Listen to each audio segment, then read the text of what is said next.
కృత్రిమ ఐలాష్లతో అందమా ఆపదనా అనేది తెలుసుకుందాం. అందంగా కనిపించాలని చాలా మంది మహిళలు కృత్రిమ ఐలాష్లను ఉపయోగిస్తుంటారు. ఇవి కళ్లకు మరింత అందాన్ని ఇస్తాయని భావిస్తారు. అయితే సౌందర్య నిపుణులు వీటిని తరచూ వాడటం వల్ల కళ్లకు తీవ్రమైన దుష్ప్రభావాలు కలుగుతాయని హెచ్చరిస్తున్నారు. ఐలాష్ల వినియోగం వల్ల కలిగే ప్రధాన సమస్యలను తెలుసుకుందాం. ముఖ్యంగా ఐలాష్లను అతికించడానికి ఉపయోగించే రసాయన సమ్మేళనాలు కంటి దురద, అసౌకర్యాన్ని కల్పిస్తాయి.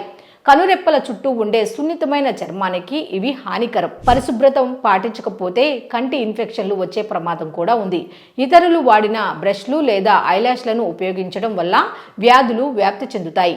మేకప్ వస్తువులను శుభ్రంగా, దుమ్ము లేకుండా ఉంచడం చాలా ముఖ్యం. అంతేకాకుండా కృత్రిమ ఐలాష్లను దీర్ఘకాలం వాడటం వల్ల సహజమైన కనురెప్పలు దెబ్బతినే అవకాశం ఉంటుంది.